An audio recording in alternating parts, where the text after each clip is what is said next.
की जो है मुख्य पुस्तक है गुलामगिरी, वो गुलामगिरी को पढ़। नमस्कार, मैं रोहित शर्मा। भारत में फिल्में बनती है, फिल्मों से इतिहास बन जाता है और इतिहास को विकृत और परिष्कृत करने का जिम्मा भी आजकल फिल्मों ने ले लिया है। पुस्तकों का जो रुझान था, पढ़ने का रुझान था, वो धीरे धीरे खत्म होता जा रहा है। यही कारण है कि भारत से लाइब्रेरियां गायब हो रही हैं। बहरहाल फिल्में इतिहास बना रही है।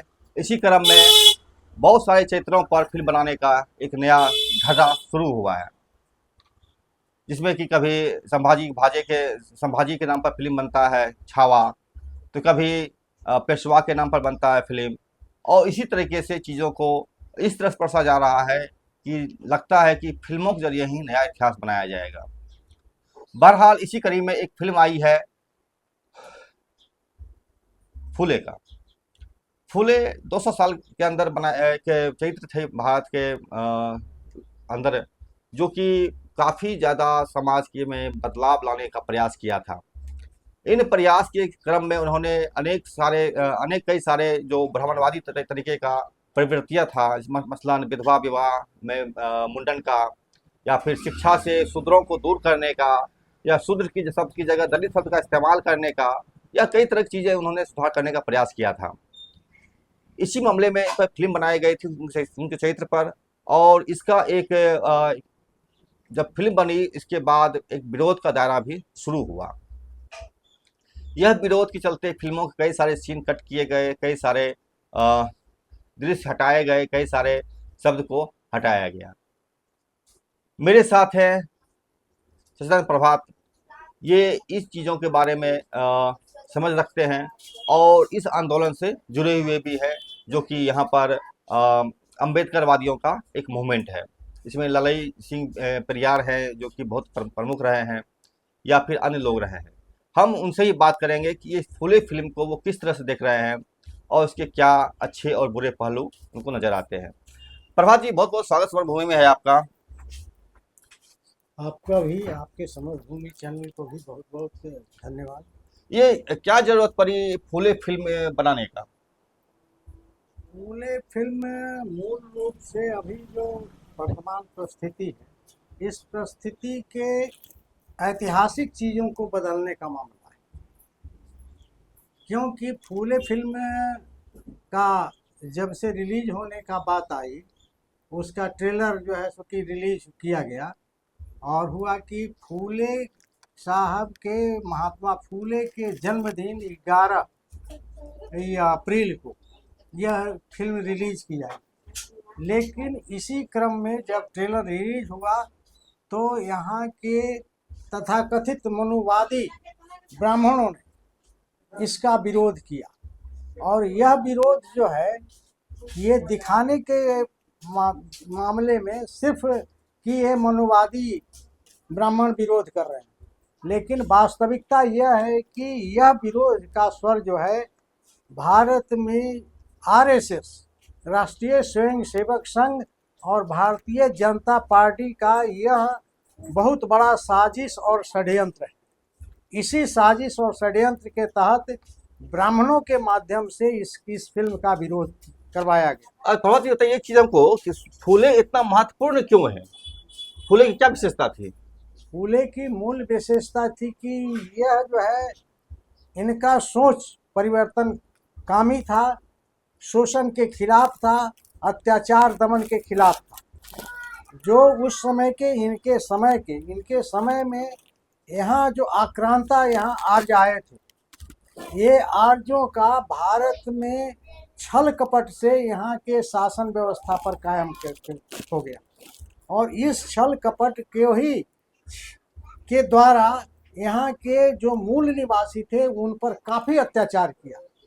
इतना तक अत्याचार किया कि यहाँ के जो आंदोलन में या संघर्ष में जो उनसे आए, उसको एक शूद्र का दर्जा दिया, और शूद्र का दर्जा देने के बाद उन शूद्रों को गला में हांडी और कमर में झाड़ू लटका दिया गया।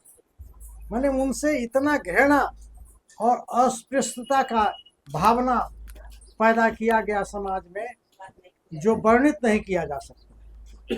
अच्छा प्रभात जी, एक हमको आप अभी एक आरोप भी लग रहा था कि ये जो फिल्में हैं जातिवाद को प्रोत्साहित करता है, जबकि नरेंद्र मोदी बोले कि भारत में जातिवाद खत्म हो गया है।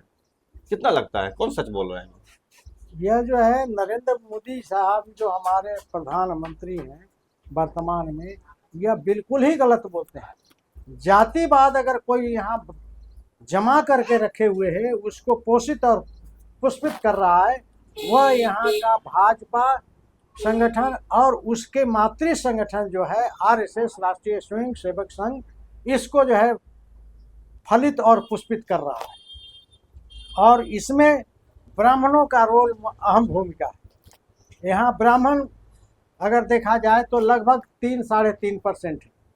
ये 3.5% जो है पूरे तंत्र, भारत के पूरे तंत्र पर पूरा कब्जा कर रखा है, चाहे वह न्यायपालिका हो, विधायिका हो, कार्यपालिका हो, मीडिया हो, मिलिट्री पुलिस हो, ये सभी तंत्रों पर जो है जबरदस्त तरीके से इन लोगों का कब्जा। अच्छा, ये फूले पर जो फिल्म बनाई गई थी उसका जो विवाद हुआ था जिसमें बहुत सारा सीन कट हुआ, क्या आपको पता है ये बात का? हाँ, ये तो देख रहे थे, यूट्यूब पर देख रहे थे, विभिन्न चैनलों से यूट्यूबर जो है ये सब चीज़ों को फ्लैश आउट कर रहे हैं। तो उसमें है कि ये फूले जी का मुख जब ये समाज में परिवर्तन के लिए यहाँ के जो लोग, जो बाशिंदे थे, जो कमजोर तबके के थे या छल कपट से दूर रहते थे, सीधे साधे थे, उनको ये लोग जो है फूले उनको एक उनमें परिवर्तन लाने के लिए, उनके अधिकारों को बोध कराने के लिए वे शिक्षा को चुने। और शिक्षा को चुनने के बाद जो है वे स्कूल खोले 1848। तो 1848 में स्कूल वो जो है महिलाओं के लिए सबसे प्रथम खोले। तो उसमें अपनी पत्नी को पढ़ा करके शिक्षा के रूप में वहाँ पदस्थापित। और वो जब उनकी पत्नी जब पढ़ाने जाती थी स्कूल में, तब क्या होता था कि उन पर जो है यही ब्राह्मणवादी मनुवादी लोग, ये आज जो आक्रांता है हमारे देश पर सारी चीज़ों पर कब्जा कर रखा है, ये उन पर गोबर, कीचड़, ईंटा, पत्थर आदि फेंकते थे। तो ये परिस्थिति होती थी। इस परिस्थिति से निपटने के लिए वो माता सावित्री बाई ने स्कूल जाया करती थी, लेकिन 2 साड़ियाँ लेकर जाती थी। एक साड़ी ले जाती थी अपने बैग में, थैला में रखती थी, और एक पहन के जाती थी।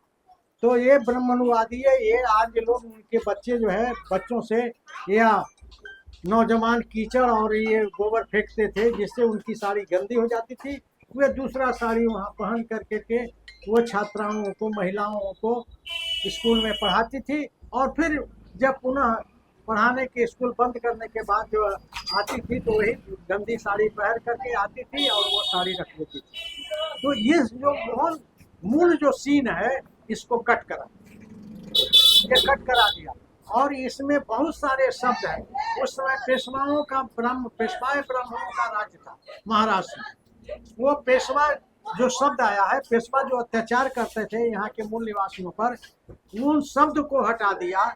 और इसमें 3000 साल से लगभग 3000 3,500 साल ये पहले भारत में आए। हमारे भारत में ये आक्रांता आर्य जो है लगभग 3-3.5 हजार पहले आए हैं सबसे पहले। इसके बाद जो है ये आर्यों के आने के बाद हमें यहाँ मुस्लिम आया, मुस्लिम का शासन हुआ 800 साल। उसके बाद मुगल आए, उसके बाद अंग्रेज आए। तो हमारे यहाँ आक्रांता के रूप में विदेशी जो है सबसे पहले ये हमारे देश में आए।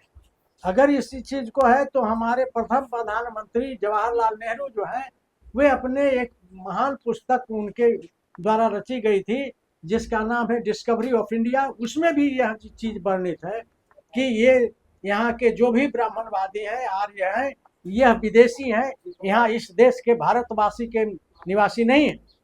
प्रभात जी, ये जो फिल्मों में के माध्यम से इतिहास बनाने की कोशिश की जा रही है और फिल्मों में जिस तरह से कट किया गया है, तो इसके कट के बाद फिल्म किस तरह से प्रभावशाली बनती है, क्या इसमें कमी आता है?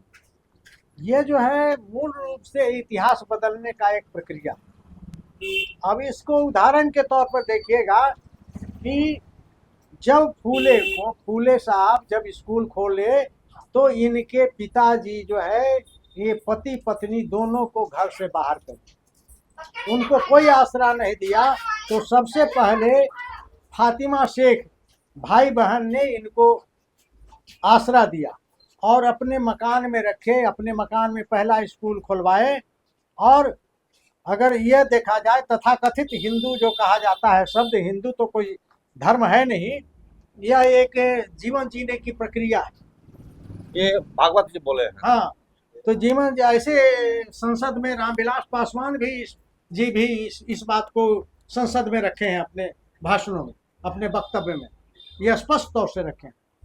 तो यह जो है हिंदू के अगर मान लिया जाए तथाकथित, तो इनके तरफ से पहला शिक्षिका हुई हमारे माता सावित्री बाई, और मुस्लिम इस्लाम धर्म के तरफ से अगर कोई हुई तो जो शरण दी ये दोनों दंपति को, फातिमा शेख, वो प्रथम जो है मुस्लिम महिला हुई। तो इस फिल्म में जो है उसकी चर्चा ही खत्म कर दी गई, वह सीन ही नहीं कहीं है। तो जो जहाँ तक मुझे जानकारी है, तो यह जो है इतिहास बदलने की बात है, बिल्कुल इतिहास को पलट दिया गया है। यहाँ जो है नफरत की राजनीति जो की जाती है, हिंदू मुस्लिम करा करके यहाँ जो है नफरत पैदा किया जा रहा है, उन चीज़ों को वहाँ से हटा दिया जाए, क्योंकि यह वहाँ भाईचारा का है, समानता का है, सब चीज़ वहाँ है, प्रेम का है। तो प्रेम और समानता है, तभी तो उन्होंने अपने घर में शरण दिया इन दंपतियों को। तो उस ऐतिहासिक चीज को मिटाया जा रहा है। तो यह है मूल बात।